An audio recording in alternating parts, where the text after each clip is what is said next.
आता आमची लग्न होते कारण ह्या दोघांची ही चर्चा चालू होती. त्यांना म्हणलं क्या लेकर तू ने हमें आया क्या लेकर जाएगा. तर जय श्रीराम भावांनो, मी गावले ब्लॉगर स्वागत तुमचं माझ्या ब्लॉग मध्ये. छोट्या दुकानातून पहिला नवीन मोबाईल घेतला. आपल्या ऍपलला जरा अशी चार्जिंगचा प्रॉब्लेम जास्त होतोय, त्यामुळे भाई आता डमी दिवस काढायचे. हत्यारा दिसलं की नुसता कानाला लावायचा मोबाईल. नवलेच्या गाडीला मी पहिल्यांदा आरसा बघितला होता, म्हणलं आरशात एक शूट घ्यावा. नवलीने केव्हापासून आरसा लावला.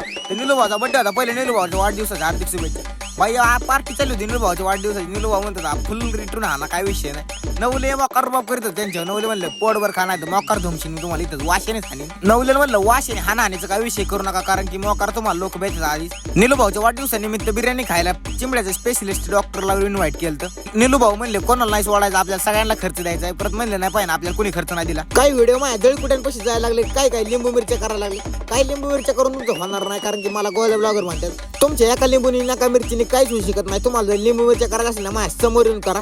समोर लिंबू मिरच्या उतरून टाका बाई, माझ्या नजर तरी काढा. आणि माझ्या जळणारे ह्याच्या त्याच्यापाशी सांगतात तुझे ब्लॉग एवढे भांगार येतात असं तसं. भाई मला तोंड येऊन बोला, मग मी तुम्हाला सांगतो माझे ब्लॉग किती भारी येतात, किती चांगले येतात. मी तुम्हाला ह्याचं उत्तर इथंच दिलं असतं लगेच ब्लॉग मध्ये, पण माझी फॅमिली व्हिडिओ बघते म्हणून मी गप्पे नाही. तुम्हाला सांगितलं असतं गोळ्या ब्लॉगर म्हणजे काय चीज आहे. तुमची माय काय वैयक्तिक दुश्मन नाही, त्यामुळे तुम्ही माझ्या नाद लागू नका.